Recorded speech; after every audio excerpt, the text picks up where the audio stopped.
Ọdún 1947 ní ìlú Àjàṣẹ́. Bílẹ̀ wí ló ṣe òwò igi ebony bí ìṣe rẹ̀ nínú igbó. Níbẹ̀ ni Ọlọ́run darí ọfà ayé rẹ̀ padà sí ìgboro. Ó wà nínú igbó fún oṣù mẹ́ta òwe. Ayé dára padà àtúndá kò lè rìnrìn àjò ẹ̀mí. Adé Samuel Bílẹ̀wù ọ̀ṣọ́ Àpèsè rẹ̀ fún wa. Ayé dára padà àtúndá kò lè rìnrìn àjò ẹ̀mí.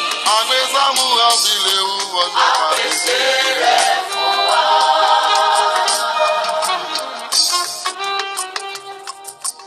Agbára nínú ogun ọ̀run. Mímọ́, mímọ́, mímọ́, mímọ́, mímọ́. Ìràwọ̀ dídán sí òwúrọ̀. Tẹ̀lé ṣùgbọ́n jọba lórí ògo ayé. Àmín, àmín, àmín, Kristi jọba.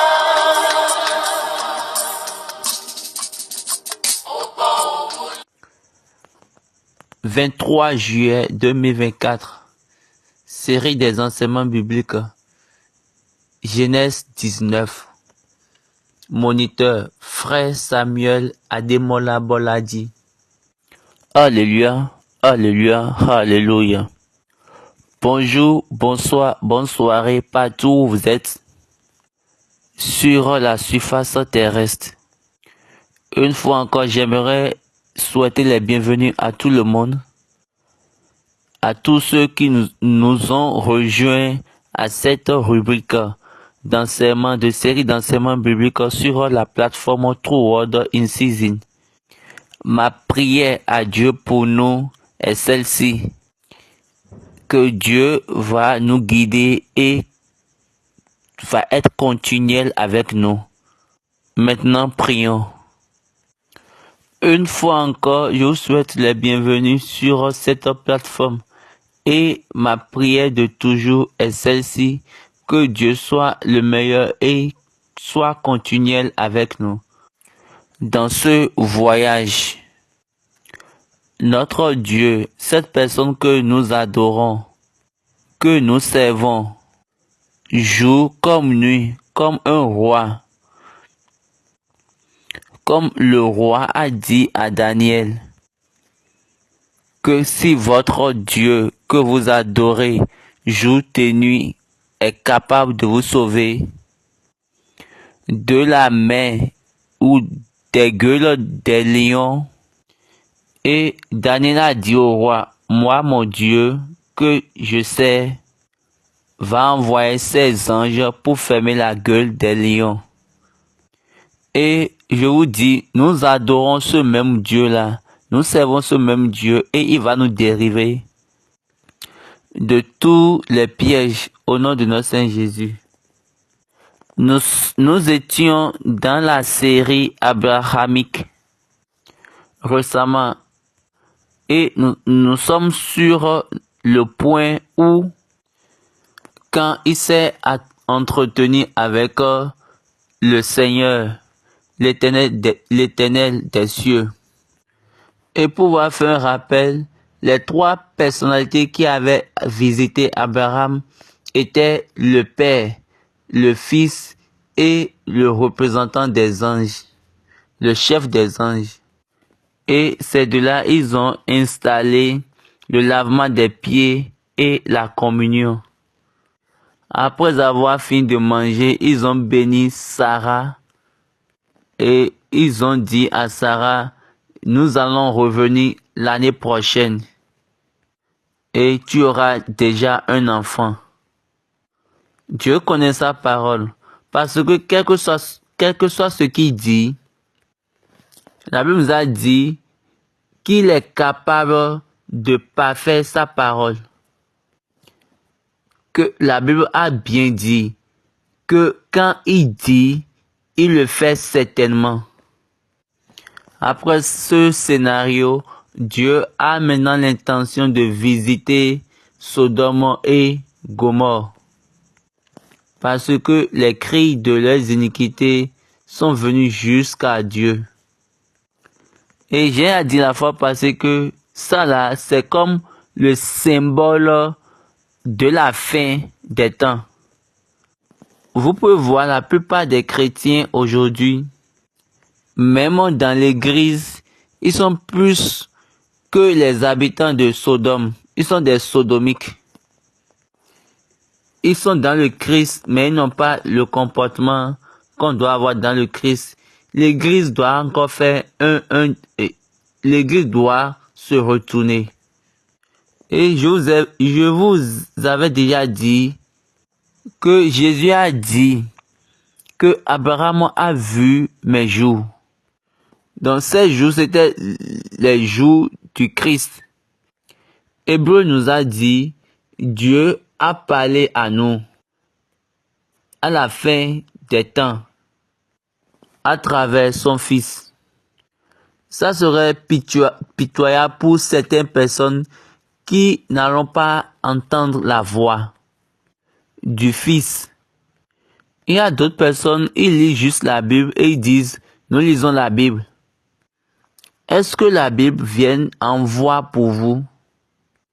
Parce que jusqu'à ce que nous serons capables de quitter le système des lecteurs, tant que nous ne sommes pas capables de quitter le système des lecteurs, là, nous allons rater plusieurs choses. Donc, Abraham était devant Dieu et les deux autres hommes, le Fils et la tête des anges, étaient partis en avant. Ils avaient fait face à Sodome. Et Abraham a commencé son affaire avec Dieu. L'affaire sur combien de nombre Dieu pense avoir dans Sodome. Et Dieu a dit, si j'ai 10, si j'arrive à trouver 10, je vais les laisser. Donc là, c'était le dernier engagement de l'affaire. Et après, la Bible a dit, Dieu est parti en haut. Genèse 18, 33. L'Éternel s'en alla lorsqu'il eut achevé de parler à Abraham. Et Abraham retourna dans sa demeure. Dieu a quitté Abraham et les deux hommes faisaient face à Sodome et Gomorre. Donc regardez, Abraham a parlé à Dieu, il lui a demandé de se retourner, qu'il n'a pas besoin de venir là. Regardez bien cette ligne, il a dit, toi tu es le juge du monde entier. Il faut les déléguer, eux vont travailler pour toi. Ok, 3 hommes étaient venus, 2 hommes sont partis et un homme est retourné. Avons vu quelque chose dans la Bible? Est-ce que nous avons vu quelque chose dans la Bible? Donc nous devons avoir une très bonne compréhension afin de voir la figure, afin de voir la représentation des liens relationnels qui existaient, des anciens liens relationnels qui existaient dans le monde, et afin de les comparer à ceux de maintenant. Dieu est venu, Jésus est venu, et le représentant des anges est venu. Et ils ont pris part avec Abraham, en donnant à Abraham la totalité, la plénitude, la totalité de la suprématie de Dieu. Et Abraham est devenu, comme je le dis, l'alliance est cette puissance qui te positionne à prendre part aux choses en tant que partenaire. Donc Abraham est devenu une chair qui est vraiment en relation avec Dieu. Donc quand on va parler de Dieu, de Jésus et des anges, la meilleure personne à qui nous pouvons penser directement est Abraham. Parce que lui, il a vu, il les a vus tous. Imaginez, Jésus est venu, il a dit que Lazare qui est mort se retrouve dans les seins d'Abraham. Ok, regardons rapidement Hébreux 11. Quand Dieu a parlé à Abraham, qu'est-ce que Dieu était en train de chercher? Disons Hébreux 11, verset 8. C'est par la foi qu'Abraham, lors de sa vocation, obéit et partit pour un lieu qu'il devait recevoir en héritage, et qu'il partit sans savoir où il allait.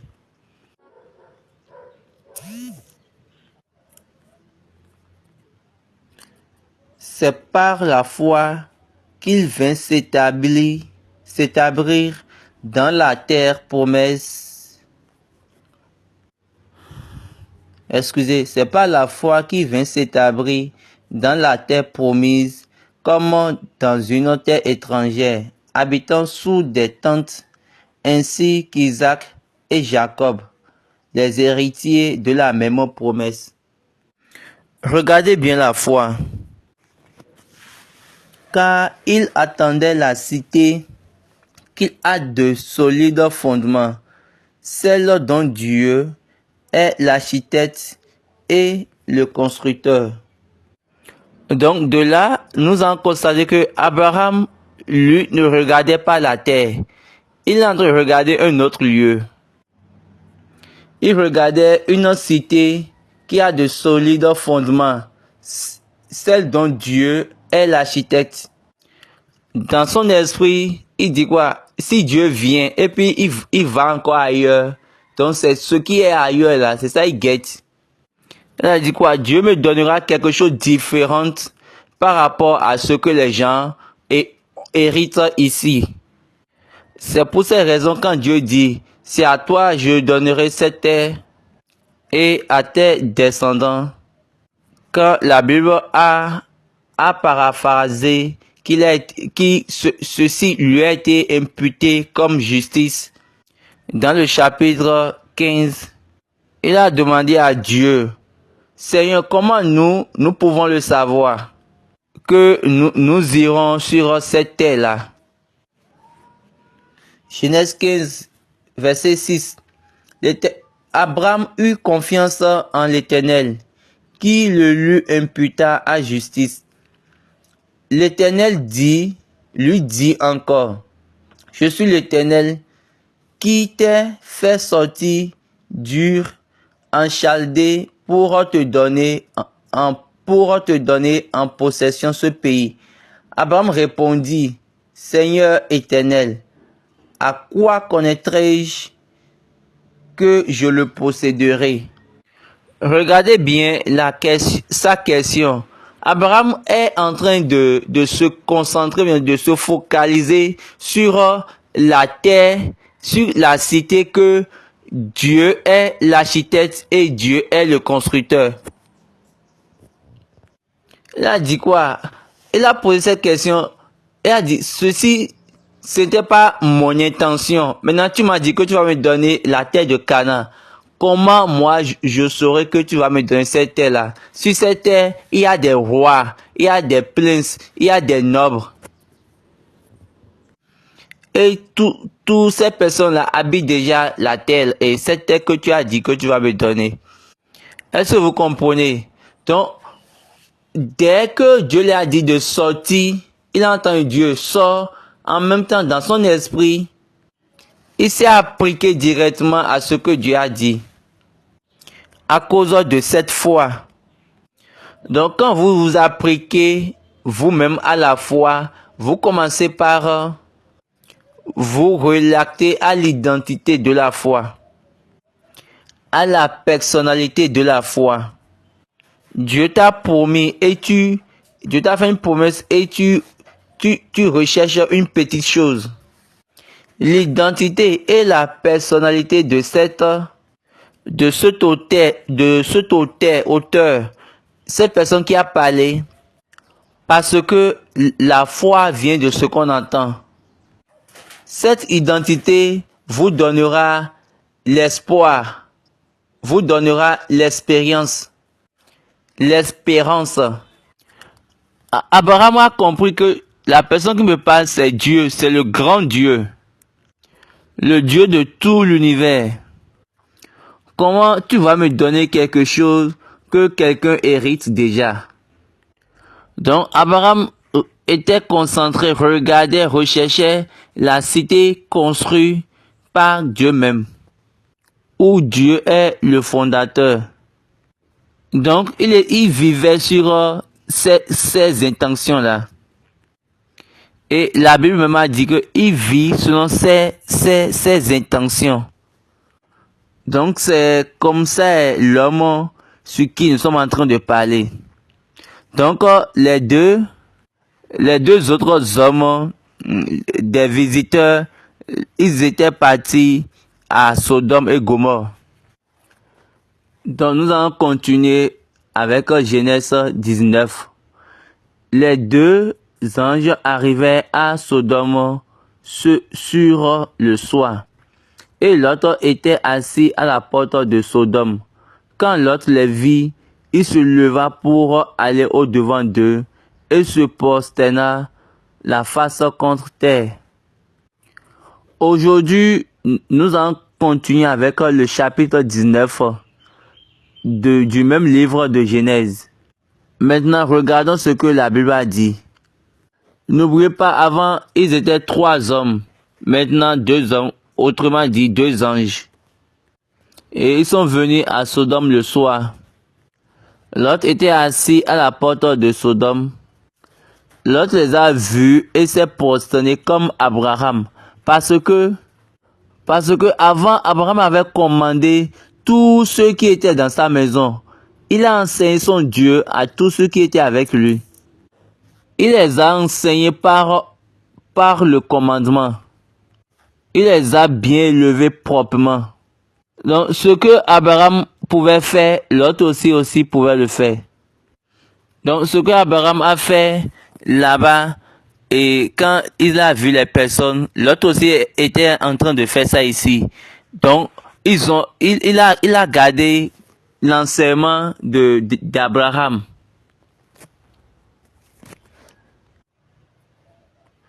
Puis il dit, voici, mes seigneurs, entrez, je vous prie, dans la maison de votre serviteur, et passez-y la nuit. Lavez-vous les pieds, vous lèverez de bon matin, et vous poursuivrez votre route.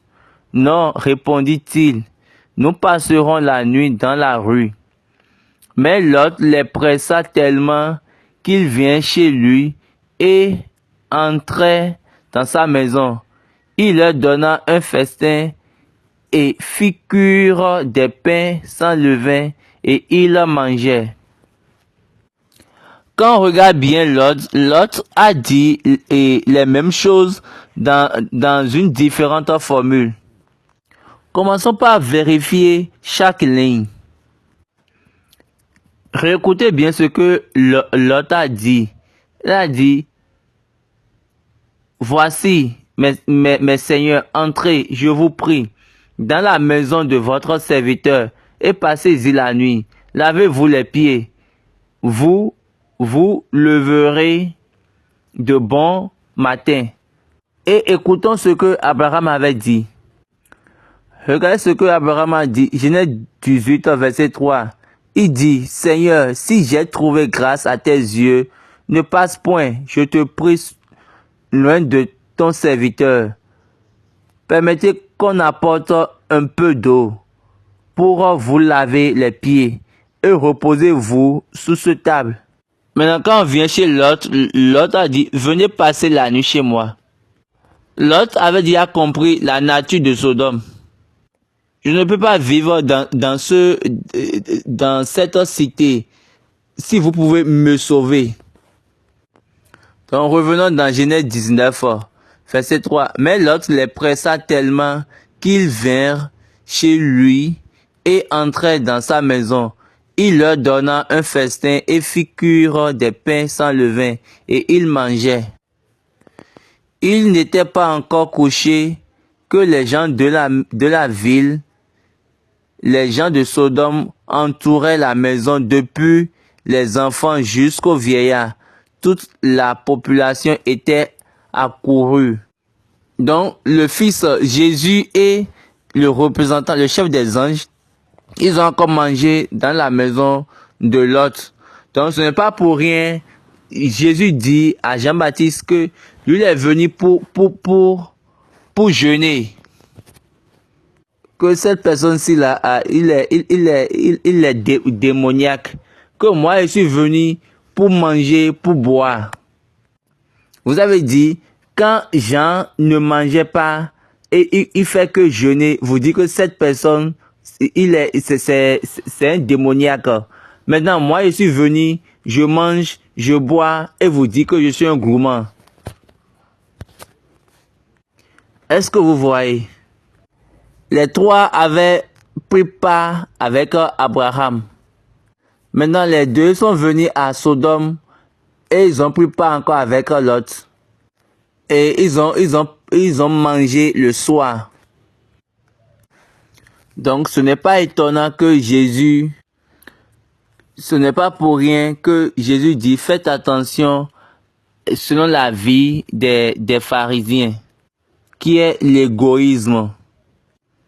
Ils ont pris part au dîner, la nourriture du soir. Regardez bien la situation du monde aujourd'hui.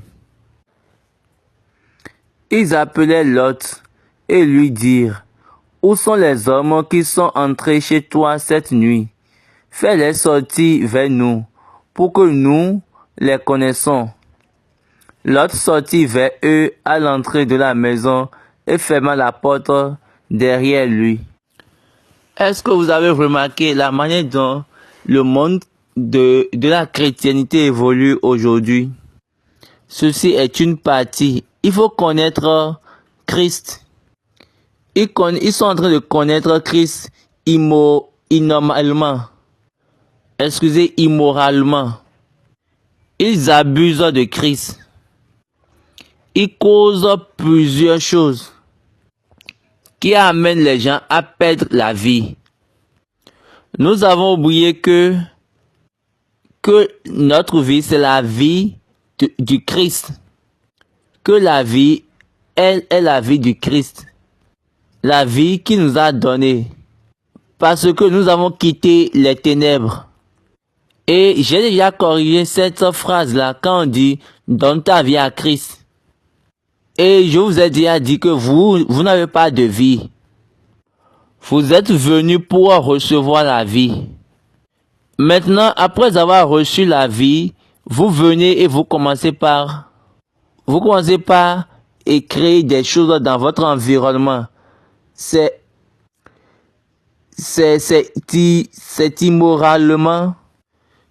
immoral de perdre la vie à d'autres personnes. Est-ce que vous comprenez? C'est immoral de vivre après la chair, dans la vie que vous avez reçue. C'est immoral d'être pour vous-même, dans la vie que vous avez reçue. La connaissance morale. Vous devez savoir la morale, vous devez le savoir. Nous devons connaître ça. Donc plusieurs personnes disent, ils prêchent le Christ. Les enfants du monde veulent connaître le Christ. Et ils veulent abuser du Christ. C'est ça, ça signifie. Ils veulent l'utiliser pour abuser les vivants. Connaître le Christ et avoir la connaissance de Dieu. Et les personnes du monde cherchent à abuser, cherchent à utiliser de façon grossière Christ. Et ils ont reçu la connaissance de Dieu dans une forme grossière, c'est-à-dire dans une forme d'égoïsme. J'aime bien cette phrase-là. Depuis les enfants jusqu'aux vieillards, toute la population était accourue. Il y a certaines personnes qui sont en train de parler arabe, d'autres personnes hébreu, d'autres personnes parlent anglais, d'autres personnes parlent le latin. C'est toute la population abuse la connaissance de Christ. Le verset 5, ils appelaient Lot et lui dirent, où sont les hommes qui sont entrés chez toi cette nuit? Fais-les sortir vers nous, pour que nous les connaissions. Regardez bien, on va constater que Lot veut sacrifier ses filles. Regardez bien la relation entre la manière dont Abraham a fait et la manière dont Lot aussi veut faire. Donc Lot est en train de penser et par rapport à une manière de sacrifice. Lot a dit, je vais donner moi mes enfants. N'oubliez pas que ces filles ont déjà de mari. Je vais les laisser pour vous. Donc ils ont déjà de mari, mais les maris n'ont pas encore fait rapport sexuel avec eux. Est-ce que vous comprenez? Certaines personnes allaient parcourir Sodome et ils ont vu les filles de Lot. Mais dans leur rang, les maris n'ont pas le temps. C'est-à-dire, chez eux, les femmes vont connaître les femmes. Les hommes vont connaître les hommes. C'est-à-dire l'homosexualité. Vous restez dans la maison de votre père et n'ayez pas peur. Est-ce que vous voyez le chemin que la chrétienté a pris maintenant? Et ils ont dit à Lot, non, nous voulons ces deux hommes-là. Et Lot les a dit, ce n'est pas la raison pour laquelle ils sont venus à Sodome. Donc Lot les a dit, ils sont venus pour rester, pour faire quelque chose avec moi. Donc cette connaissance dont vous êtes en train de parler, l'homme va connaître l'homme, femme va connaître femme. Nous ne pouvons pas parler de ça à ces deux hommes-là. On ne peut pas aller vers eux avec ce sujet. Vous ne pouvez pas les connaître comme vous avez fait aux autres personnes dans la ville. Donc Lot a pris soin à garder, caché le fils et le chef des anges. Et il a gardé leur vie pour pouvoir remplacer leur vie par ces deux filles. Quand Lot a dit cela, qu'est-ce que les gens de Gomorrhe Sodome ont dit? Le verset 9, ils dirent, retire-toi. Ils dirent encore, celui-ci est venu comme étranger et il veut faire le juge. Eh bien, nous te ferons pire qu'à eux. Et pressant Lot avec violence, il avançait pour briser la porte. Donc les gens de Sodome ont commencé par parler à Lot. Tu sais que tu n'es pas de notre pays, de notre zone. Tu n'es pas un citoyen de Sodome. Tu es un étranger. Toi étranger, tu es venu, tu veux devenir juge. C'est parce que nous te respectons. Toi, l'autre, tu ne peux pas nous parler. Nous allons te faire le pire. Plus que ces deux hommes-là. Donc regardez bien. Il ne faut pas oublier que Dieu et que l'autre n'est pas ils savent bien que Lot n'est pas de Sodome. Quand nous prenons les chrétiens d'aujourd'hui, ils sont en accord avec les non-croyants, avec ceux qui ne sont pas des chrétiens. Mais au moment où ils oublient qu'ils sont un homme, mais qu'ils sont des hommes de Dieu, et ils vont régulièrement chez les païens ou bien les non-croyants, et ils mangent avec eux et ils boivent avec eux, leur parti, leur part sera corrompu. Les non-croyants n'oublient pas, les non-croyants savent que toi, tu n'es pas dans leur camp. Tu ne fais pas partie d'eux. Ils n'oublient pas cela.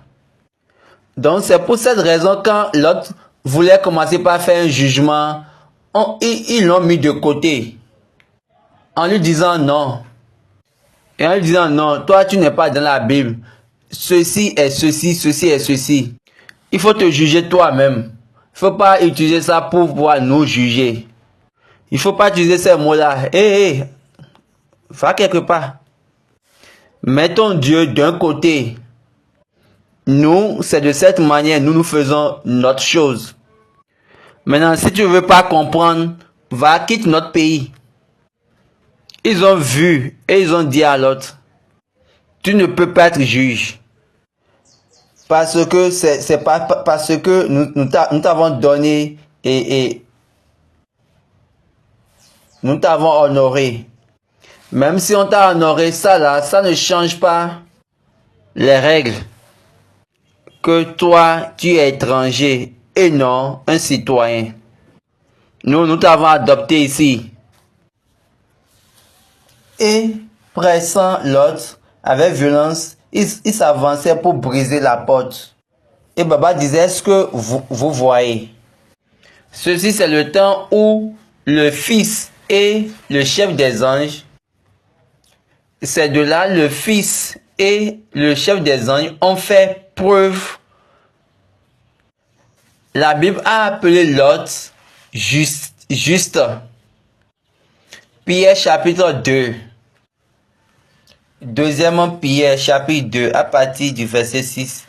Il a condamné à la destruction et réduit en cendres les villes de Sodome et de Gomorrhe, les donnant comme exemple aux impies à venir. Et s'il a délivré le juste Lot, profondément attristé de la conduite de ces hommes sans frein dans leur dissolution, car ce juste qui habitait au milieu d'eux tourmentait journellement son âme juste à cause de ce qu'il voyait et entendait de leurs œuvres criminelles.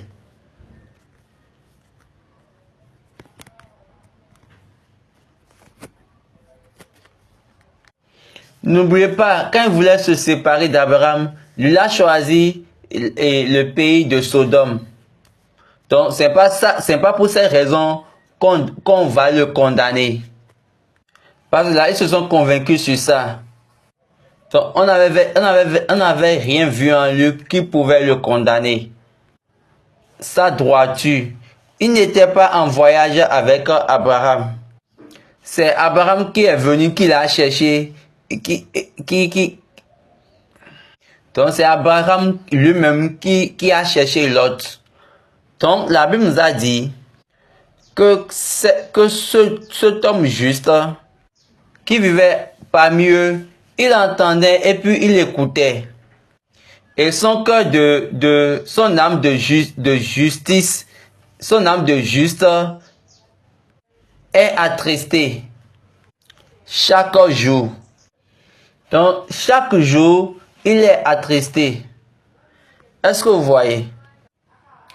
L'homme juste, l'homme de droiture, a son âme attristé. Et ça résulte quelque chose pour lui. Pour lui-même, l'homme juste. Maintenant, qu'est-ce qui s'est passé? Ils l'ont poussé et ils ont ouvert la porte. Quand la porte était ouverte, personne ne pouvait entrer. Il ne pouvait même pas. Le verset 10. Les hommes entendirent la mère, furent rentrés l'autre vers eux dans la maison et fermaient la porte. Et ils frappaient d'aveuglement les gens qui étaient à l'entrée de la maison, depuis le plus petit jusqu'au plus grand, de sorte qu'ils ne se donnaient une peine inutile pour trouver la porte. Donc, quand la porte était ouverte, ils ne pouvaient pas entrer parce que ce n'est plus la porte normale de l'autre, c'est devenu une autre porte. Donc, il y avait quelque chose de supérieur dans la même porte là, dans cette même porte. Là, ce qui prouve que quelle que soit la puissance qui était en eux, la porte est demeurée fermée. Et on a aveuglé tout le monde pour qu'ils n'arrivent plus à retrouver la porte. Donc, c'est une manière à Christ de les dissuader pour pouvoir leur détourner de leur chemin, pour pouvoir les renvoyer. Combien de personnes ont-ils déjà venu en Christ et ils ont reçu la connaissance corrompue en Christ et ils restent en gardant la connaissance corrompue de Christ, ou bien ils sont là et ils corrompent la connaissance de Christ. Si vous êtes là et vous dites que vous voulez donner ta vie à Christ, je vous assure que vous perdez votre temps. Vous perdez votre temps. Parce que quand il s'agit de Christ, quel que soit Alpha, il demeure le même. Il n'y a rien d'incorruptibilité en lui ou avec lui. Et il reste toujours, et il restera toujours sur son territoire, dans son jardin. Donc personne ne peut faire des bons, faire des sauts, n'importe comment. Regardez, ils ont poussé Lot. Et ils ont pris Lot. Les deux hommes, ils ont pris Lot. Et il a fermé la porte. Et après maintenant, il a rendu aveugle ceux qui poussaient Lot. Et là, ils seront fatigués. Là, ils n'auront plus dérangé la porte et ils pourront partir maintenant là où ils veulent. Les hommes disent à Lot, qui as-tu encore ici, gendre, fils, fille, et tout ce qui t'appartient dans la ville? Fais-les sortir de ce lieu. Car nous allons détruire ce lieu, parce que le cri contre ses habitants est grand devant l'Éternel. Et l'Éternel nous a envoyés pour le détruire. Donc là, vous êtes bien comprendre quand je disais que les filles de Lot ont déjà de mari. Oui, ils ont déjà de mari. Et ces maris étaient des gens de Sodome. Ils se sont enracinés avec les gens de Sodome. Ces maris préfèrent d'aller se coucher avec les hommes. Et ils disent aux filles de Lot, oui, nous savons que vous êtes nos femmes, mais nous allons nous réjouir. Et les deux hommes, ils ont parlé à Lot en leur demandant, est-ce que tu as les gendres, les filles ou bien d'autres personnes dans cette ville? Il faut les faire sortir, parce que nous sommes venus maintenant pour détruire. C'est pour cette raison, la destruction même du monde est dans sa main. Daniel l'a prophétisé. Jean l'a vu dans la révélation. Et certaines personnes disent que Dieu ne va pas détruire ce monde. Ça, c'est leur affaire. C'est leur problème. Ceci, c'est pas quelque chose où on va me chercher des arguments. Donc, il n'y a rien. Il n'y a aucune chose qui va venir de notre cerveau. Si Dieu a déjà fait cela, donc c'est aussi sa volonté. Si le truc est la volonté de Dieu, Dieu ne va pas dire après que je suis en train de soutenir quelqu'un ou bien je soutiens Ademola et je voulais détruire, mais non. Ou bien je supporte ceux qui sont contre Ademola. Donc je ne vais plus détruire ce monde. Dieu n'agit pas comme cela. Dieu a déjà préparé cela. Donc c'est là où même le plan a commencé. La fin des temps. Donc là, c'était juste une petite sentence pour Jésus de dire, Abraham, votre père, a vu mes jours. Abraham s'est engagé dans l'affaire de l'acte de la venue du Christ. Abraham a vu la destruction de Sodome. Est-ce que vous comprenez? Et à cette personne, il dit, comment serait la punition qui sera donnée à ceux qui dédaignent le sang et qui font leur grimace avec le Fils?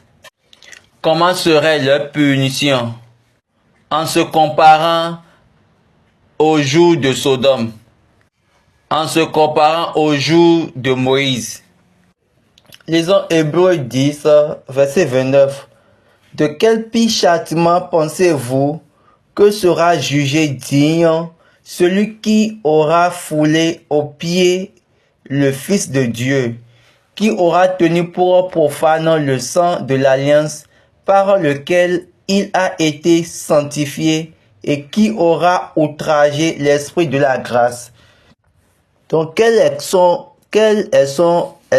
sa punition? Quand vous regardez Jésus, il dit que pour vous, ça serait pire plus que Sodome et Gomorrhe, parce que Jésus était là. Ils ont pris la décision. La décision a été déjà prise. Dieu a dit à Abraham, je veux venir pour voir. Je suis venu pour voir. Est-ce que ce que j'ai entendu, est-ce que c'est vrai? Parce que se sont déjà convaincus chez eux là-bas qu'ils vont détruire. Et Dieu est venu, il a parlé avec Abraham. Il connaissait déjà l'esprit d'Abraham. Parce que à cause de Lot. Il a dit, maintenant vous avez dit que vous irez détruire Sodome. Maintenant, si on ne sauve pas Lot, c'est pour cette raison que Dieu est venu par cette ligne. Donc Abraham ne pouvait pas entrer dedans, dans cette compréhension. Parce que Abraham, son voyage dans la foi, c'est un voyage que tout le monde peut étudier Abraham. Dieu a dit dans Ésaïe chapitre 15, dans Ésaïe chapitre 50. Lisons Ésaïe 51, verset 1. Écoutez-moi, vous qui poursuivez la justice, qui cherchez l'Éternel, portez les regards sur le rocher d'où vous avez été taillé, sur le creux de la fosse d'où vous avez été tiré. Les deux choses, vous qui suivez et vous qui cherchez l'Éternel. Portez les regards sur Abraham, votre père, et sur Sarah qui vous a enfanté, car le seul, je l'ai appelé et je l'ai béni et multiplié. Ça, ce que vous venez d'entendre, c'est la parole de Dieu. C'est Dieu qui est en train de parler. Certaines personnes vont dire que la Bible a dit que de rechercher Jésus-Christ. Ça, c'est le Nouveau Testament. C'était même un apôtre qui a parlé de ça. Maintenant, celui-ci que nous venons de lire, c'est Dieu lui-même qui a parlé de ça.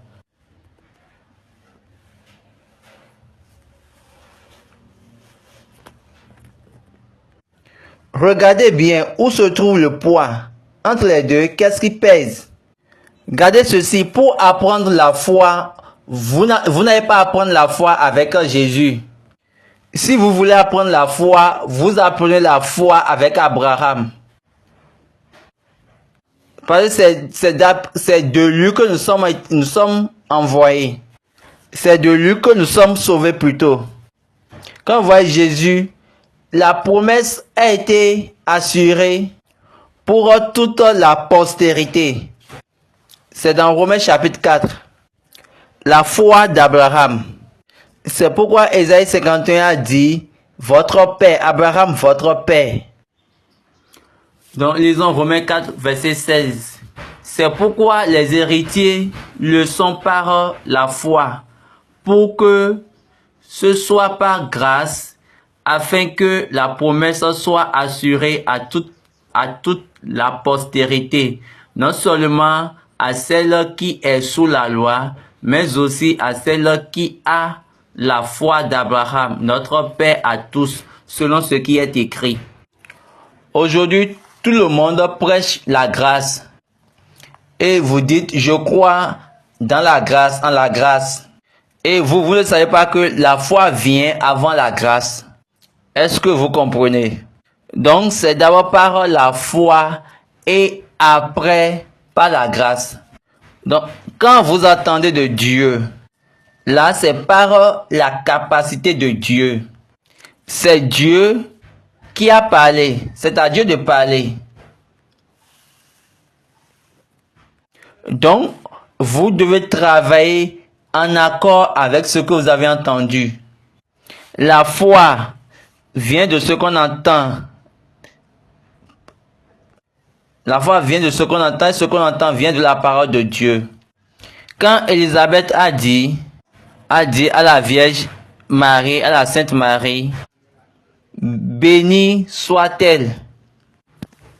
Là, ça doit être une interprétation pour toute chose qui lui avait été dit. Lisons Luc 1, verset 45. Heureuse celle qui a cru, parce que les choses qui lui ont été dites de la part du Seigneur auront leur accomplissement. Donc ces choses-là vont venir en accomplissement. Dieu le fera. Dieu fera ce qu'il a dit. Vous savez, ce que vous gardez maintenant, l'effet que vous gardez, c'est l'effet de quelqu'un qui peut parler. Je vous dis non. Si vous parlez, ça ne veut pas dire que c'est la foi. Ne mélangez pas les choses. Ne changez pas l'ordre des choses.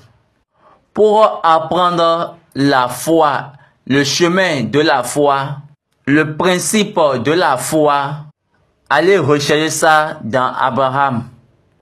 Maintenant, vous êtes en train de regarder Jésus-Christ. Et là, vous avez devenu auteur de quoi? C'est quand vous regardez dans Abraham que vous pouvez comprendre le regard de Jésus-Christ. Jésus est la figure, la personnalité. Abraham était en train de se concentrer, était en train de regarder quelque chose qui est en haut, qu'on ne voit pas. Maintenant, Jésus est venu sur la terre. Maintenant, au lieu de voir sa représentation, vous ne voyez pas. Il a vécu ici. Il a marché sur la terre. Et il s'est encore retourné au Père. Et vous lisez bien les Écritures. Au temps d'Abraham, il n'y avait aucune cité construite avec la fondation faite par Dieu. Maintenant, Abraham était en train de se concentrer sur la cité fondée par Dieu, construite par Dieu. Quand il parle, je dois suivre parce que je suis en train d'espérer une cité. Je suis en train d'espérer sa personnalité et son identité. Donc, il s'applique à toutes choses dans cela. C'est pour cette raison, Isaïe 51, au verset 2 là, dit, regardez Abraham, votre père, et Sarah, qui vous a enfanté. Je l'ai appelé lui seul. Regardez bien, on l'a appelé lui seul. Et je l'ai béni, je l'ai multiplié. Regardez dans Abraham, les deux personnes que la Bible nous a donné de regarder. Vous apprenez la foi, le principe de la foi, le voyage de la foi, le chemin de la foi dans Abraham ou avec Abraham. C'est pour cette raison que j'ai dit que Abraham né enfant dans la foi, grandit Après, il est devenu jeune gens dans la foi. Maintenant, adulte dans la foi. Pour la maturité dans la foi. Et il est devenu un homme jusqu'à il va devenir roi dans la foi. Jésus, lui, il ne nous a pas montré le chemin de la foi. Jésus, le chemin de la foi de Jésus, c'est directement sur son Père. Vous allez voir Jésus, que certaines personnes disent que Jésus est 100% homme, 100% Dieu. On ne peut pas marier le point de Jésus d'être un homme en vous-même, en eux plutôt. Ils ne pouvons pas relier cela. Donc Abraham a enseigné Lot ce qu'elle doit faire, ce qu'il devait faire plutôt. Et les hommes sont venus, ils ont dit, Lot, ne perds pas ton temps. Nous sommes venus pour pouvoir détruire. C'est pour cette raison, la fin du temps a été donnée au Fils. Et la Bible a dit, il viendra avec la voix d'un archange. Ils ont 1 Thessaloniciens, chapitre 4, verset 16. Car le Seigneur lui-même a un signal donné à la voix d'un archange et au son de la trompette de Dieu descendra du ciel et les morts en Christ ressusciteront premièrement. Je vous ai déjà dit, ils n'ont pas dit les archanges, ils ont dit un seul archange. La voix, c'est la présence des deux qui étaient en Sodome. Les deux présences. Là, c'est une similitude de ce qui viendra, ce qui devait venir à la fin. Donc, comme ça a été au commencement, ça doit aussi venir à la fin. Avec la trompette de Dieu, le son de la trompette de Dieu, ils vont venir. Donc, ils ont décidé. Ce n'était plus une décision quand Dieu était venu, en voulant venir à Sodome, que Sodome était grossière. Les iniquités de Sodome étaient venues jusqu'au devant de Dieu. Et ils ont dit, ils vont détruire ce lieu. Revenons dans Genèse 19, verset 12. Car nous allons détruire ce lieu, parce que le cri contre ses habitants est grand devant l'Éternel. L'Éternel nous a envoyés pour le détruire. Le Père nous a envoyé le Fils et le chef des anges pour pouvoir détruire. Le même Seigneur qui a dit à Abraham, je suis venu vérifier que ce que j'entends, est-ce que c'est vraiment ça qui se passe? Permets-moi de vérifier, permets-moi de le voir. C'est pour cette raison Jésus-Christ, quand ils étaient dans les cieux, avec le Père, ils ont le même esprit. Quand un animal touche telle chose, qu'il soit tué avec pierre. Quand quelqu'un commet ce péché, il faut lui jeter de pierre. Donc, quand Jésus-Christ est venu et il a vu l'esprit de l'homme et il a vu ses relations avec l'homme, le Père, lui n'a relation avec aucune personne ou ne s'est relié à aucune personne. Donc, dans sa relativité ou dans sa relationship avec l'homme, Jésus est venu, quand il est parti sur la croix, il a dit, oh mon Père, ne te fâche pas. Hein. Il a dit, ce peuple-là, ces personnes ne savent pas ce qu'ils sont en train de faire. C'est maintenant que je les ai compris. Ils ne savent rien. Ils ne savent pas ce qu'ils font. Tu n'as même pas besoin de te mettre en colère. Il faut juste les pardonner. Et de là, la peine a été réservée. Est-ce que vous comprenez? Maintenant, quand ils étaient partis à Sodome, ils recherchaient lui immoralement. Ils ne savent pas qui est cette personne. Et là, ils ont provoqué sa colère. Et là, il a dit, le Seigneur nous a commandé et il nous a envoyé pour pouvoir détruire. Et nous allons détruire. Le verset 14. Lot sortit et parla à ses gendres qui avaient pris ses filles. Levez-vous, dit-il, sortez de ce lieu, car l'Éternel va détruire la ville. Mais aux yeux de ses gendres, il parut plaisantant. Il parut plaisanter. là, ils ont commencé par blasphémer. Ils se sont commencé par dire, pourquoi nous-mêmes là, nous sommes partis chercher femme dans cette famille. Et ils ont trouvé quelqu'un maintenant qui dit que il a pour but de détruire notre place, notre lieu. Le lieu de notre joie. Vous ne savez pas que nous sommes nés ici. Quel continent ou bien quel pays ils ont déjà détruit et vous savez. Maintenant, si vous ne voulez pas rester à Sodome, tu peux prendre tes enfants et vous pouvez partir. Moi, je remercie Dieu. Nous allons rester ici. Nous allons nous mettre en joie. Nous allons faire notre plaisir dans notre lieu.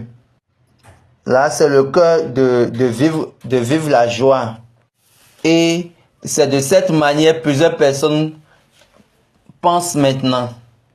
Plusieurs personnes non croyantes, même certains chrétiens aussi font de même.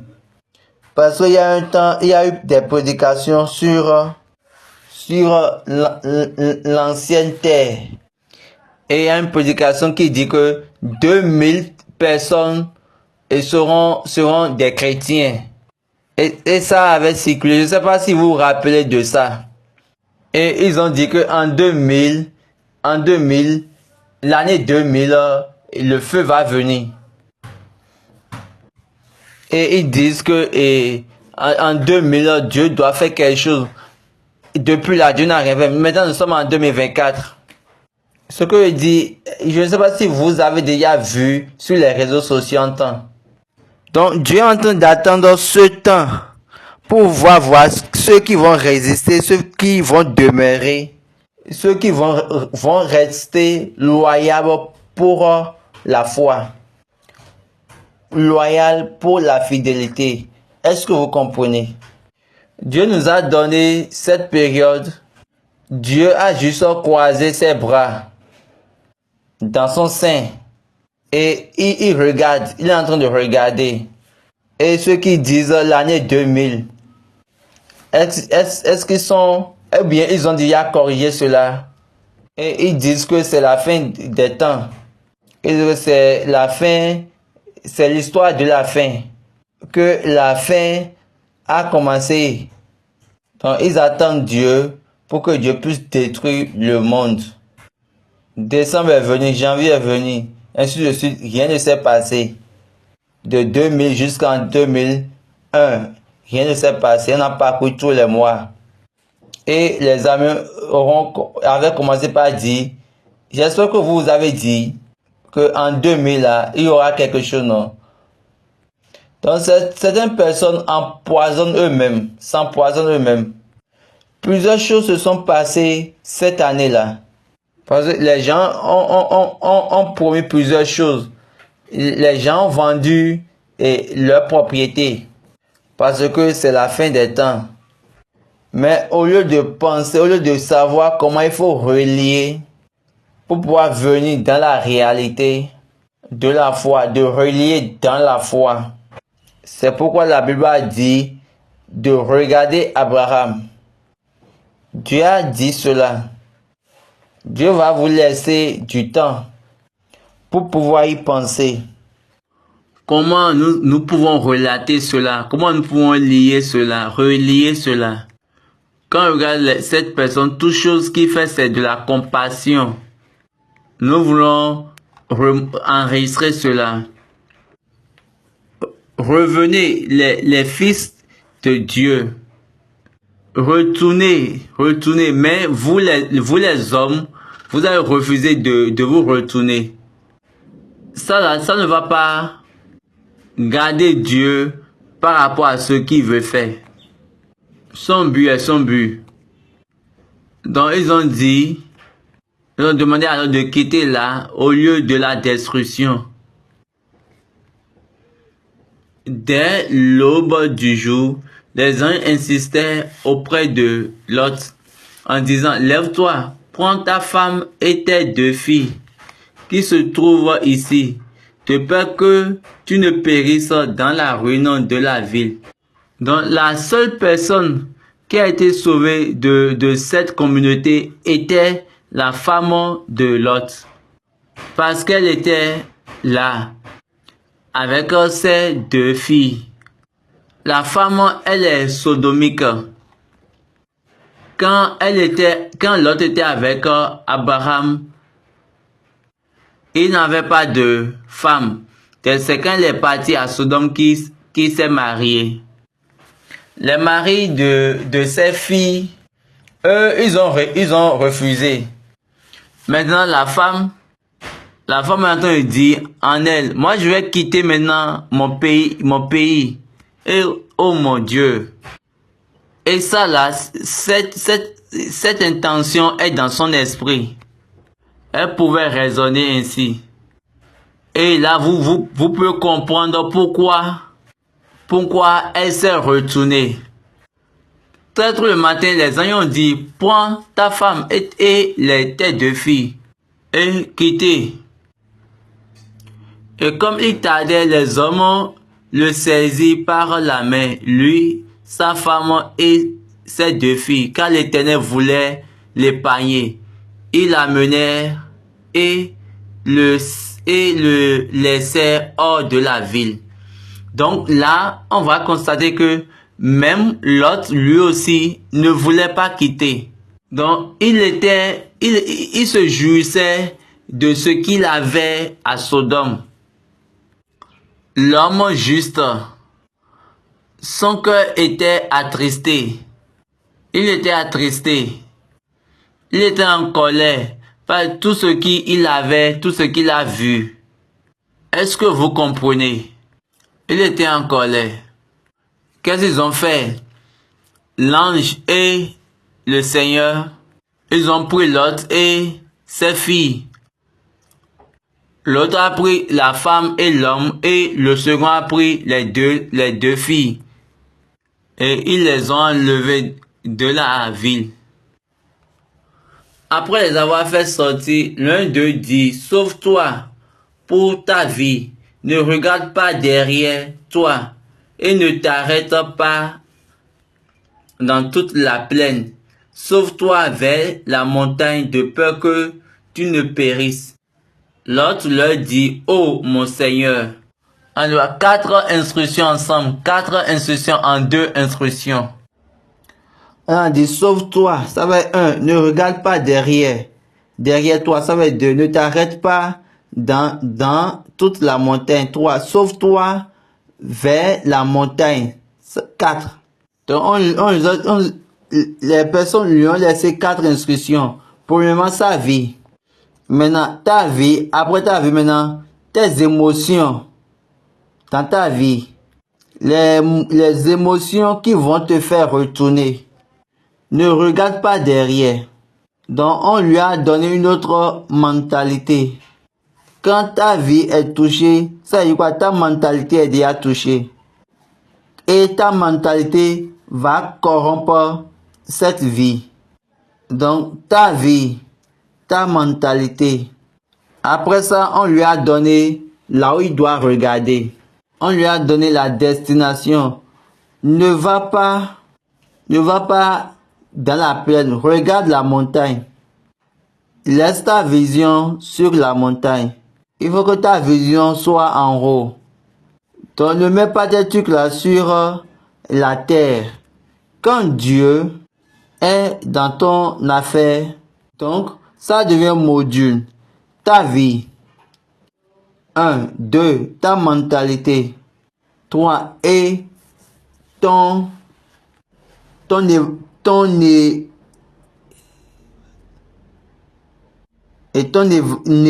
évaluation, et ton élévation, du moins, ou autrement dit, ta place. Toutes ces choses-là ont des modules directifs en Dieu. C'est ce que Abraham lui fait. Il pouvait imaginer, raisonner ces trucs-là et faire sortir. Si ceci est Dieu, et je vis pour Dieu, parce que celui-ci est Dieu, il va me donner un lieu, une place qu'il a construit. Donc, il a vu Dieu en relation avec les choses qu'il lui a dit. Donc, ils ont donné cette mentalité à l'autre. Prends soin, sauve ta vie. Il y a d'autres personnes parmi vous, ils disent qu'ils vont à l'église. Il y a d'autres personnes, ils prient et ils jeûnent régulièrement. D'autres personnes vont sur la montagne. D'autres personnes sont des travailleurs, des ouvriers de l'église, dans l'atmosphère spirituelle. Vous devez savoir qu'il y a un module en Dieu. Premièrement, votre vie. Deuxièmement, votre mentalité. Pourquoi? Parce que c'est cette mentalité que vous pouvez corrompre. C'est cette mentalité, quand elle ne résiste pas, elle peut corrompre votre vie. Il y a certaines personnes qui sont en Christ.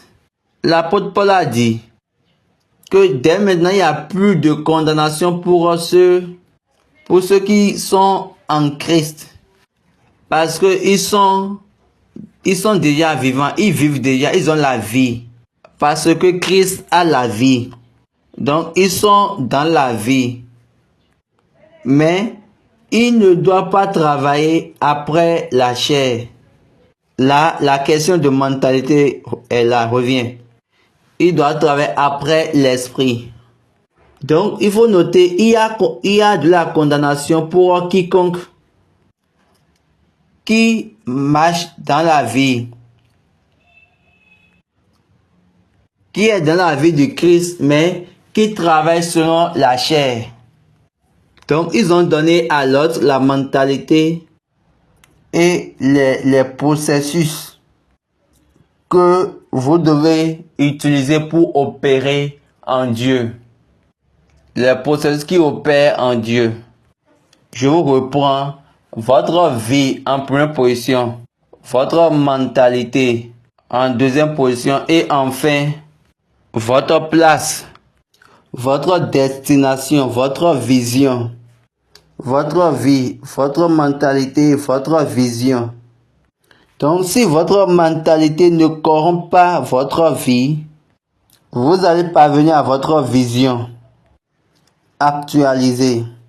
Mais malheureusement, la chose majoritaire, vous n'avez pas cet arrangement. Vous ne pensez pas à votre vie. Votre vie en Seigneur. Votre vie en Christ. Regardez, il faisait partie de la cité qui est condamnée. Donc, il était dans la génération qui est condamnée. Vous-même, vous êtes là. Vous avez été là. Tant que vous n'allez pas comprendre votre vie, votre mentalité. Quand je parle de mentalité, il y a l'émotion, le sentiment, les agitations, les impartialités. Et il faut pas que c'est nous qui soyons confortables à leur vie, qui allons se conformer à leur vie. Non. Il faut que eux se conforment, nous, à notre vie. Parce que la vie dont nous parlons ici, c'est la vie du Christ qui est en vous. Si vous êtes sûr qui vous a donné la vie, et l'un des problèmes que nous avons, nous disons que nous avons donné notre vie à Christ. Là, c'est une erreur, une grande erreur. Et c'est là même se trouve la confusion. Vous n'avez pas de vie si ce n'est pas la vie du Christ. Et vous dites en vous que vous voulez vous conduire vous-même par votre propre chemin. Donc on a dit à Lot, sauve ta vie, ne regarde plus derrière. Faut pas rester dans la montagne, faut pas rester plutôt dans la peine, mais va sur la montagne. Regardez bien ce que Lot a dit, comme la plupart des chrétiens modernes d'aujourd'hui. Il a dit, oh, pas si beaucoup, mon Seigneur. Lot leur dit, oh, non, Seigneur. Voici, j'ai trouvé grâce à tes yeux, et tu as montré la grandeur de ta miséricorde à mon égard. Ne me concède pas la vie, mais je ne puis me sauver à la montagne avant que le désastre n'atteigne et je périrai. Donc regardez ce que Lot dit. Seigneur, nous ne pouvons pas aller là-bas. Nous avons trouvé déjà grâce au devant de toi. Donc c'est la prédication que nous faisons, la prédication de la grâce. Et c'est la grâce là qui est dans votre mentalité. La grâce est dans vos pensées. Il y a la grâce qui vient de vos intentions. Vous définissez la grâce pour vous-même. Continuez la lecture. J'ai trouvé grâce. Est-ce que vous avez vu la mentalité de Lot? Par la grâce, nous sommes sauvés. Ce que Paul disait. Donc, ce n'est pas aujourd'hui que ça se passe. Ça se passait depuis. C'était passé avant. Donc, aujourd'hui, il y a certaines personnes qui sont sur la ligne de Lot. Par la grâce, par la miséricorde. Qu'est-ce que nous prêchons aujourd'hui? Et la miséricorde, la grâce. Que la miséricorde vienne. La grâce, la miséricorde. Lot a dit, là, sauvé les mains. Tu m'as déjà sauvé. Tu as sauvé ma vie. Par ta grâce et par ta miséricorde. Maintenant, regardez ça, c'est non-observation de l'instruction. Il a dit qu'il ne peut plus aller jusqu'à la montagne. C'est pourquoi je vous ai dit, votre mentalité est basée sur la grâce. La mentalité que vous avez, c'est une mentalité pour pouvoir donner des directions à Dieu. C'est pourquoi Paul a dit que certaines personnes vivent en Christ, mais ils sont conduits par la chair. D'autres vivent, ils sont conduits par l'esprit.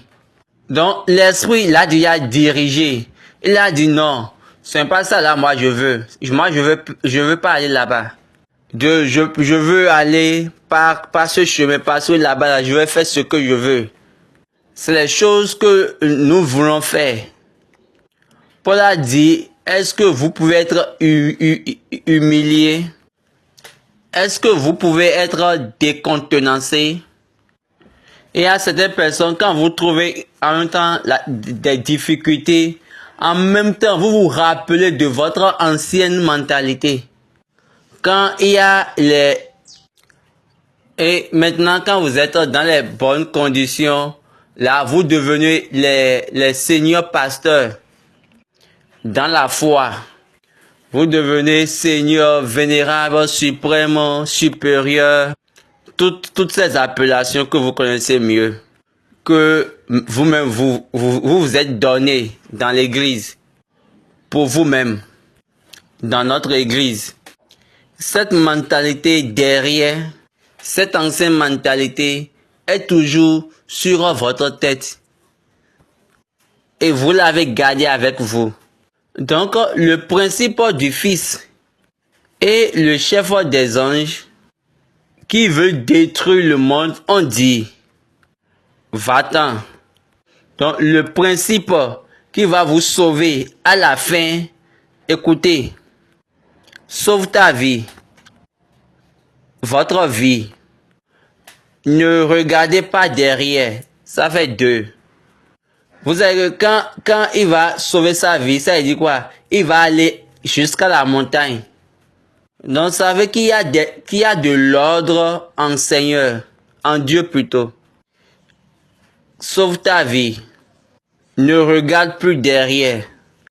Il faut parcourir, il faut passer dans toute la plaine. ne sait même pas de t'arrêter. Cette personne qui a décidé de te sauver est en haut. Ce n'est pas étonnant quand Paul dit que le Seigneur va apparaître et après les morts en Christ vont se réveiller, ressusciteront en première position. Et ceux qui étaient encore en vie vont s'ajouter à eux.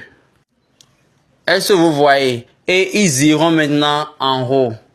Donc la vision c'est le lieu le plus haut. Lisons Colossiens chapitre 3. Paul a dit à partir du verset 1. Si donc vous êtes ressuscité avec Christ, cherchez les choses d'en haut, où Christ est assis à la droite de Dieu.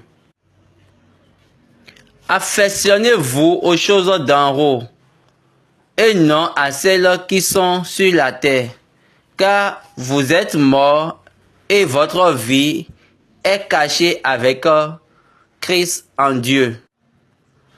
Quand Christ, votre vie, apparaîtra, alors vous apparaîtrez aussi avec lui dans la gloire. On a dit, nous sommes morts. C'est vrai, présentement même là, nous sommes encore morts. Nous sommes morts. Et vous dites que vous donnez votre vie à Dieu. Est-ce que vous pensez, vous réfléchissez même à ce que vous dites? Est-ce que vous voulez rester dans votre maladie? Vous êtes mort. Regardez ce que l'apôtre a écrit. L'apôtre même, il a bien cité cela. Lisez. Il y a des personnes, ils annoncent. Lisez le verset 1 du chapitre 1. Colossiens 1, chapitre 1, verset 1. Paul, apôtre de Jésus-Christ, par la volonté de Dieu, et le frère Timothée. Aux saints et fidèles frères en Christ qui sont à Colosse. On les appelle saints. Ce n'est pas que vous étiez déjà morts. Vous êtes morts. Et votre vie est cachée en Christ. Maintenant, moi et vous, quelle vie vous voulez donner? Vous recevez cette vie de lui. Et l'instruction va rester dans cette vie, sur cette ligne. L'instruction sera maintenue plutôt sur cette ligne. Regardez bien comment Pierre aussi l'a dit. Actes des Apôtres chapitre 2, verset 40. Par plusieurs autres paroles, il les conjurait et les exhortait, disant, sauvez-vous de cette génération perverse. Donc c'est la même ligne. Là-bas, on dit, sauve ta vie, sauve-toi. Le chemin, le principe pour pouvoir maintenir vous dans la vie du Christ. Pouvoir maintenir votre vie en Christ. Premièrement, prends soin, mais sauve ta vie. Dans le Nouveau Testament, on a parlé de sauve ta vie. Paul aurait aussi dit ça dans une autre forme dans le livre de Philippiens, chapitre 2, verset 12, à partir du verset 12, il a dit, ainsi, bien-aimés, comme vous avez toujours obéi, travaillez à votre salut avec crainte et tremblement, non seulement en ma présence, mais bien aussi encore maintenant que je suis absent. Car c'est Dieu qui produit en vous le vouloir et le faire selon son bon plaisir. Faites toutes choses sans murmure ni hésitation. Là, on a parlé de travailler pour ton propre salut. Autrement dit, c'est pour dire, sauve ta vie. Travaille pour sauver ta propre vie, par la crainte et tremblement. Car c'est Dieu qui est en train de travailler en toi. Oh mon Dieu, Pierre a dit, sauve ta vie. Paul a dit, il faut travailler pour ton salut. Le Fils et le chef des anges ont dit, fuis pour ta vie, c'est-à-dire sauve ta vie aussi. Toutes ces choses-là désignent la même chose, en une seule chose. Donc pour vérifier la parole de Dieu, l'autre a dit, moi je ne peux pas aller là-bas, je ne peux pas aller jusqu'à la montagne. Ok, moi, ma vision n'est pas que je vais aller jusqu'en haut. Laisse-moi juste rester en moyen. Rester juste en bas. Laissez-moi rester dans la plaine. Et c'est cette mentalité qui circule dans les chrétiens et qui font chuter les chrétiens d'aujourd'hui. Nous réservons pour aller à la place. Et nous ne voulons pas aller à la montagne. Nous prêchons le lion. Nous prêchons les choses douces. Mais nous sommes arrimés. Nous sommes ancrés. Et la vie des chrétiens aujourd'hui ne produit pas de témoignages. Mais ils utilisent les témoignages de la Bible. Quelle est cette honte? Ils ont dit non, l'autre, ta grâce et ta miséricorde me suffit déjà. Je n'irai pas à la montagne. Peut-être quand j'irai à la montagne, peut-être un mal aurait m'arrivé et je peux mourir. L'ange lui a dit, sauve-toi, ne regarde pas derrière. Il faut traverser toute la plaine et va sur la montagne. Le verset 17, après avoir fait sortir l'un d'eux, dit, sauve-toi pour ta vie, ne regarde pas derrière toi et ne t'arrête pas dans toute la plaine. Sauve-toi vers la montagne de peur que tu ne périsses. Maintenant, l'autre, lui, l'a choisi d'être consumé. Donc, l'autre, lui-même, l'a choisi d'être consumé, de périr. Et il a pensé en lui-même. Il a dit, moi, je ne veux pas faire tout ça là. C'est pour cette raison, les prédicateurs maintenant, c'est-à-dire la seule prédication qu'on doit prêcher maintenant, est que, quelle que soit la parole de Dieu, il faut prêcher, il faut avoir peur à la parole de Dieu. Et chaque jour, on constate le mal. Chaque jour, le mal. Quelqu'un qui ne fait rien, il meurt.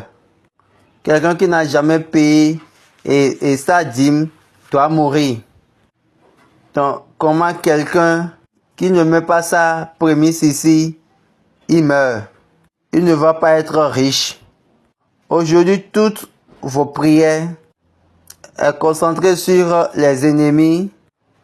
Tout ce qu'on voit, est-ce que vous avez déjà vu votre vie dans votre prière? Non. 97% de vos prières est bizarre parce que la peur maintenant court dans le système. Moi, j'aime vraiment Dieu. L'autre a dit.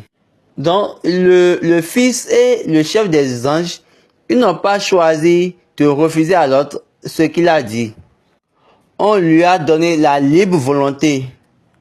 Est-ce que vous avez remarqué quand le Père, le Fils et le chef des anges étaient venus avec Abraham, étaient venus chez Abraham, est-ce qu'ils ont donné de la nourriture? Quand Sarah a menti et a dit que je ne ris pas, et ils l'ont dit, tu ris, tu as ri. Et ils ont dit, est-ce qu'il y a quelque chose d'impossible à Dieu? Maintenant, quand l'autre a dit, je ne peux pas aller sur la montagne, qu'est-ce qu'ils ont dit? L'autre a commencé par montrer là où il veut partir. Voici, cette ville est assez proche pour que je m'y réfugie. Et elle est petite. Oh, que je puisse m'y sauver?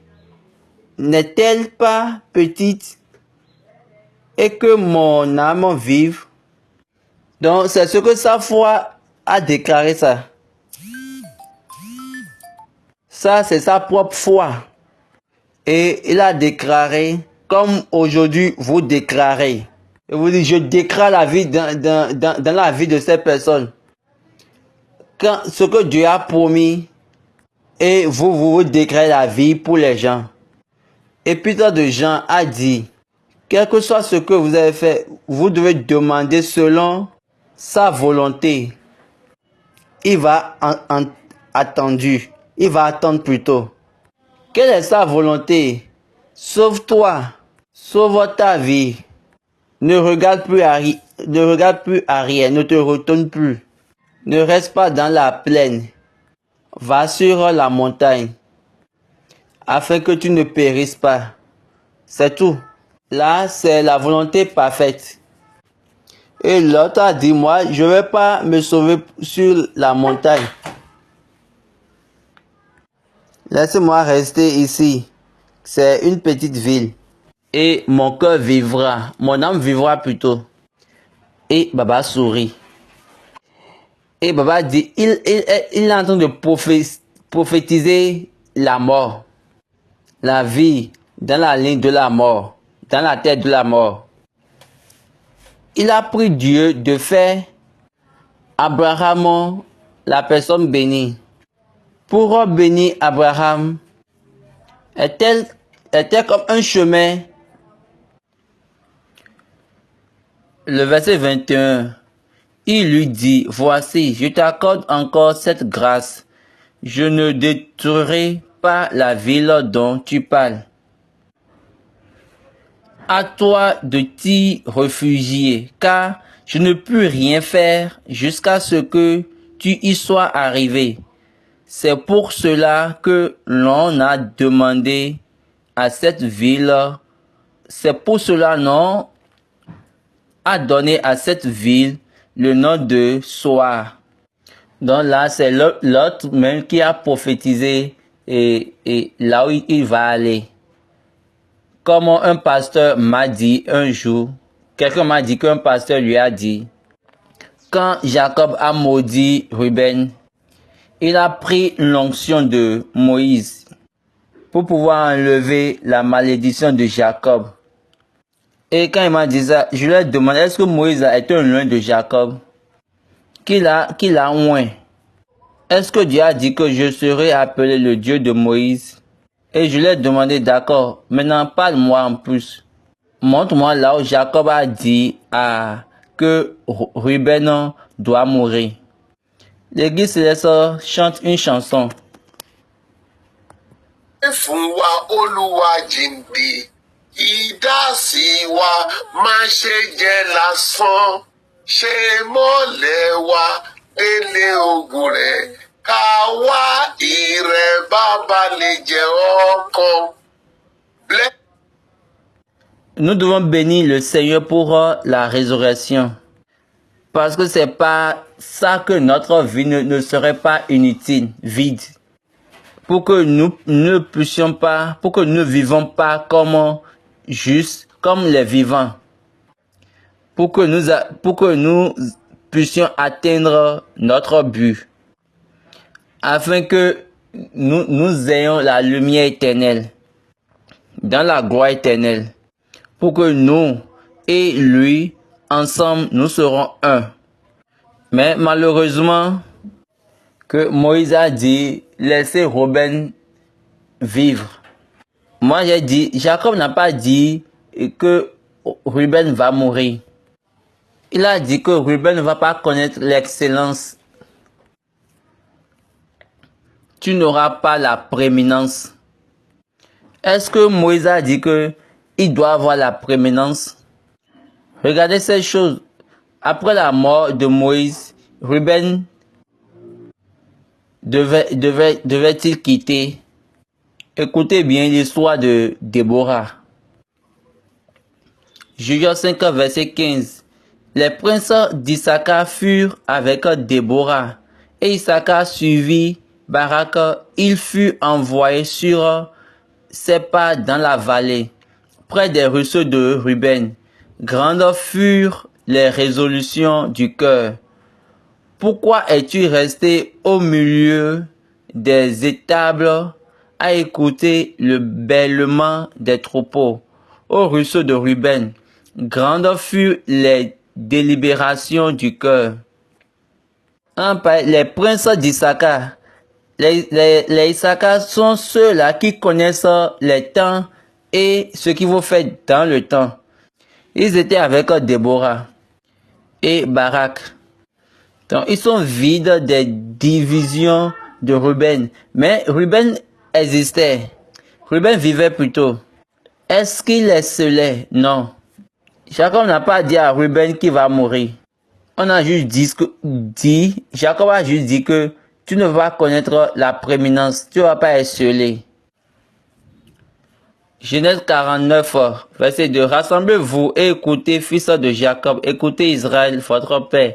Ruben, toi, mon premier-né, ma force et les prémices de ma vigueur, supérieur en dignité et supérieur en puissance, impétueux comme les eaux, et tu n'auras pas la prééminence, car tu es monté sur la couche de ton père, tu as souillé ma couche en y montant. Donc quand Moïse a dit que laissez-le vivre, il n'a donné aucun impact dans la vie de Ruben. Donc il faut faire vraiment attention. Faut pas vous confondre. Ouvrez bien la Bible et lisez. Et faites pour tout possible pour pouvoir comprendre. Ne parlez pas juste. Donc l'autre a prophétisé, mon âme sera sauvée. Ok, le fils a dit, d'accord, il n'y a aucun problème. Je t'ai donné, je te l'accorde. Vous êtes en Christ et vous êtes... dès maintenant, il n'y a plus de condamnation pour ceux qui sont en Christ. Ceux qui sont dans la vie du Christ. Et qui travaillent après la chair. Et l'autre, il a choisi lui-même sa ville. Et on lui a dit d'aller là-bas. Cette vie que toi-même tu as choisie là, je vais sauver la vie. Donc je ne ferai rien jusqu'à ce que tu n'arrives là-bas. Alors l'Éternel fut pleuvoir du ciel sur Sodome et sur Gomorrhe, du soufre et du feu de par l'Éternel. Il détruisit ces villes, toute la peine et tous les habitants des villes et les plantes de la terre. Donc, quand il allait, Dieu a commencé par maintenant jeter des pierres de feu et du soufre sur Sodome et Gomorrhe. Et ceci, ça tombait du ciel sur la terre. Avant, j'avais pris l'eau pour détruire. Maintenant, non.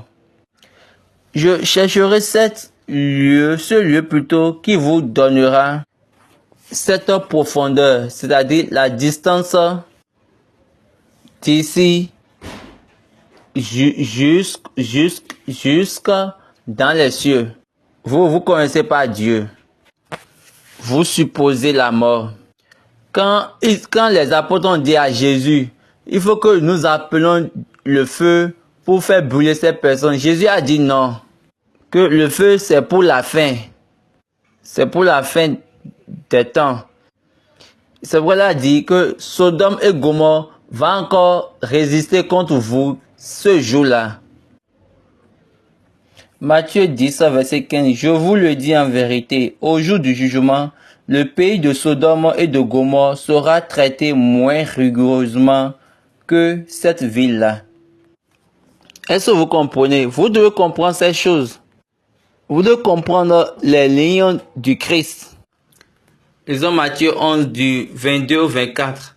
C'est pourquoi je vous le dis, le jour du jugement, le pays de Sodome sera traité moins rigoureusement que toi. Est-ce que vous voyez Jésus? Il savait bien ce qu'il avait fait à Sodome et à Gomorrhe. Que s'il avait fait ça là-bas, ce travail serait moins dans Tyr. Il devait normalement se repentir. Là, il dit maintenant, Capernaum, toi, n'aie pas peur. On va te faire chuter. Donc Jésus savait ce qu'il a fait à Sodome. Il a dit, ce qu'on avait fait à Sodome, vous n'avez pas compris. Les habitants de Sodome et Gomorrhe disaient, nous réjouissons. Ce moment-là, mais cette période-là serait une période de douleur, de peine, de difficulté. Donc Dieu a commencé par mettre le feu et le sceau de feu sur Sodome et Gomorrhe. Le verset 26. La femme de Lot regarda en arrière et elle devint une statue de sel. Est-ce que vous voyez? Après l'instruction, qu'est-ce qui a amené la femme de regarder derrière? La femme de Lot a regardé derrière. Qu'est-ce que cela signifie? Ça montre qu'ils travaillaient ensemble avant. Mais cet ancré, quand il a entendu beau, quand elle attendait le feu et puis le bruit et sur sa ville, elle a commencé par réfléchir. Ah, ma mère, mon père, mes amis, mes cousins, mes membres de ma famille, les gens de ma maison. Quand elle a encore entendu bao, les feux de briques, le feu et le soufre qui tombaient sur la ville, Baba sourit. Elle a dit, est-ce que ça c'est vrai? Et puis elle a regardé derrière. C'est vraiment vrai ce qui se passe? Donc elle n'a jamais eu le temps d'écouter l'histoire, pour dire l'histoire. Elle est devenue statue de sel. Peut-être nous allons arrêter ici d'abord. Et nous allons revenir la prochaine fois. Je pense ici, et le jeudi prochain, c'est le dernier jeudi qui est la période pour l'église du christianisme céleste. Donc, on va mettre un thème, le thème sur, sur la messe, à Missa, Fifasi à Missa, pour le mardi prochain. Vous pouvez appeler vos amis, vous pouvez appeler vos chargés, vous pouvez appeler les devanciers, toute personne dont vous pensez et ils veulent comprendre ou bien entendre cela. L'enseignement pour clarifier, nous allons parler de la vérité de cette église. Nous allons parler de la Bible et nous allons également parler de l'église du christianisme céleste. À Missa, c'est vraiment un grand culte, lequel nous faisons avec erreur. Le culte à Missa, c'est un culte où Dieu même a mandaté, a plutôt ordonné, et nous faisons rien par rapport à ce qui a été donné. Ma seule prière, le mardi prochain, c'est le temps pour Amissa, pour faire un enseignement sur Amissa. Et là, nous allons continuer avec cet enseignement de Genèse, le premier mardi du mois d'août. Que Dieu nous garde, ou que Dieu sécurise notre vie. On a fini l'histoire sur elle est devenue une statue de sel. C'est la fin de l'histoire aujourd'hui. Nous allons continuer après avec l'histoire. Je suis sûr que vous avez maintenant pris connaissance de certaines choses que vous ne saviez pas avant. Ma seule prière, que notre Dieu, ce Dieu qui a donné la sagesse abondamment, va nous garder dans sa sagesse et nous allons connaître la vérité. Amen. Vous comprenez, c'est ça ma prière. À chaque moment, pour Dieu. Ma prière de tout moment.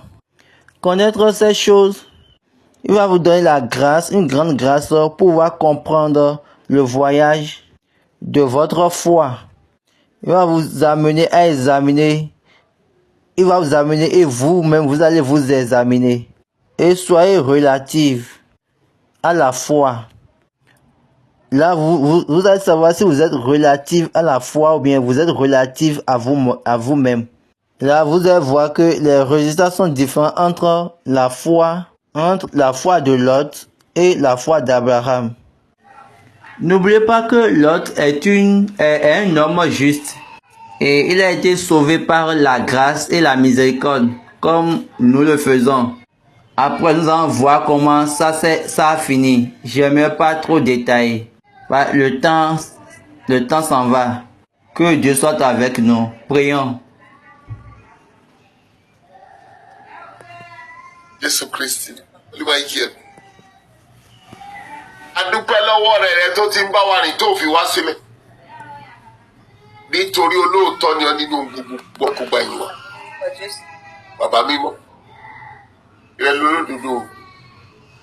Ìmọ́lẹ̀ òtítọ́ rẹ tá ó fi mòye ẹ̀rí ẹ nínú ìrìn àjò ìwà tán fún wa. Ọkàn wa tó ṣìnà ṣáko lórúkọ Jésù gbà padà sí ìpànà ọ̀nà rẹ. Ohunkóhun tí kì í ṣe ẹ̀rí ẹ tàbí tí kò lépa nínú ẹ̀rí ẹ fàtú nínú ayé wa. Gbà wá là ní tòótọ́. Iṣẹ́ orí ọ̀fẹ́ àti àánú ẹ lórí ayé wa kó má lọ lásán. Má yà wá láàyè lásán o. Dá wa sí fún ògo. Ká jogún ìpinnu ẹ̀rí ẹ lórúkọ Jésù lọ́wọ́. Méje. Hallelujah, hallelujah, hallelujah, hallelujah, hallelujah, hallelujah, hallelujah. Merci beaucoup d'être ici avec nous aujourd'hui. Et je vais aussi prier, toujours la même prière, que Dieu soit continuel avec nous et qu'il nous conduise. Et nous allons continuer notre voyage le jeudi prochain. Le jeudi sera la série des questions-réponses. Nous avons besoin de vos questions. Nous avons dit au début que nous allons apprendre ensemble. Là, c'est la seule chose que nous pouvons faire sur cette plateforme. Laissez ce que Dieu vous a dit. Gardez ce que Dieu vous a dit. Regardez ce que Dieu vous a dit. Et regardez à quel niveau vous êtes. Comment vous avez été affecté par l'enseignement. Il faut vous exprimer. Exprimez-vous vous-même. Laissez les insultes et prononcez-vous dans une bonne mesure, dans une très bonne manière. Ici, c'est pas une plateforme pour s'insulter, pour les choses grossières. Nous sommes ici pour enseigner la parole de Dieu, telle que l'Esprit de Dieu donne les directives. Donc, s'il y a des questions qui ont besoin des réponses, je vous prie de les mettre sur la plateforme.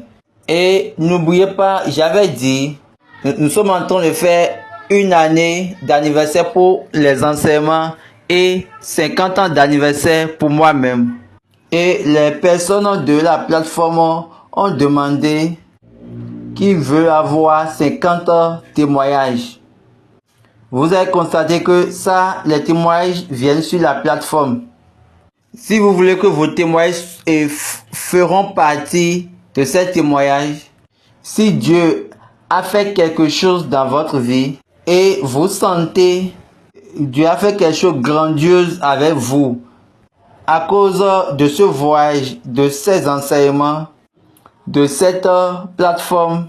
Si vous voulez les écrire, vous pouvez les écrire et nous allons les voir sur le mur de la plateforme et nous allons prendre ça et nous allons mettre ça maintenant sur la plateforme et sur les autres plateformes aussi. Maintenant, si vous voulez faire des vidéos, appelez le numéro qu'on a laissé sur la plateforme. Et là, nous allons venir vers vous. Et là, vous pouvez aussi laisser votre témoignage en vidéo. Nous sommes dans le même pays. Nous avons plusieurs vidéos qui ne sont pas encore envoyées sur la plateforme. Et je suis sûr que Dieu, à travers cela, va également toucher votre vie. Parce que le témoignage du Seigneur, de l'Éternel, est si sûr. C'est ce que la Bible a dit. Et ça se fait d'une manière très simple. Ça fait une sagesse simple. David a dit, est-ce que nous serons trompés dans la vérité ou bien nous voulons avoir part avec ceux qui ont la sagesse? La première chose, c'est que nous devons être sages. Laissez Dieu et qu'il soit cette personne qui va parler de votre vie, mais qui va parler sur votre vie. Quel que soit le sujet, et vous allez voir le silence de toutes les autres forces du diable. Ici, c'est pour moi une manière de remercier ceux qui avaient déjà envoyé leur témoignage et également ceux qui attendent pour pouvoir envoyer. Excusez, je vous demande pardon. Nous ne recherchons pas ceux qui vont mentir. Nous ne cherchons pas des personnes des personnes fausses. Nous avons besoin des gens qui vont proclamer Dieu. Et ils vont dire, il a fait telle chose dans ma vie. Oui, on a vu plusieurs personnes dans plusieurs formes. Dieu reste toujours travailler dans la vie des gens. Et je suis sûr qu'ici, il n'y a pas de magie. Tout ce que je dis, par ce voyage, je permets à tout le monde de connaître son Dieu. Je vous permets de connaître votre Dieu. Recevez votre Dieu et gardez votre Dieu et utilisez votre Dieu. Vous n'avez pas besoin de moi, vous n'avez besoin de personne. C'est ce qui est merveilleux, beau dans ce voyage. Je prie que l'Éternel Dieu soit avec nous. Et nous avons anticipé le mardi. La grâce de Dieu sera sur nous. Amen. Et ces témoignages ne vont pas tomber dans notre vie. Je vous remercie et que Dieu vous bénisse.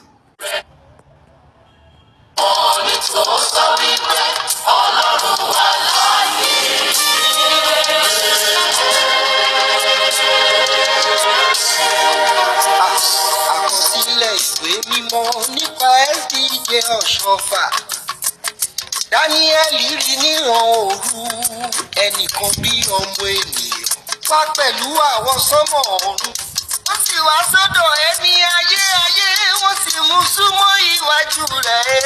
àti bí agbára ìjọba àti ògo àti ìjọba ní gbogbo ènìyàn àtòrílẹ̀ àti èdè kan lè máa sìn.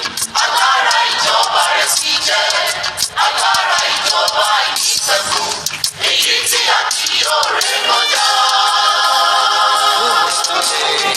Àti ìjọba rẹ̀ tí a kì yóò lè parun. Níwọ̀n bí oòrùn àtòṣùpá yóò mọ́ wà. Èyí tí a kì yóò ré kọjá. Àbí agbára ẹ̀jẹ̀ Jésù dábí fún. Àti ìjọba rẹ̀ tí a kì yóò lè parun. Ọ̀rọ̀ tó jẹ́ nínú ni wípé àwọn ẹlòmíín tó sọ wípé ìjọ mímọ́ ní àwọn kan gbọ̀gbọ̀. Wọ́n ní ìkàkọ́ gbọ̀gbọ̀ tí à ń ṣe tí a kò fẹ́. Ẹgbẹ́ àwọn ni ìfọ́nì àwọn ni Ọlọ́run tí a ti mọ̀ wípé a kò sí ìjọba nígbàgbọ́. Wọ́n ní ìgbàgbọ́ ìjọ mímọ́ kan bá ṣe ohunkóhun.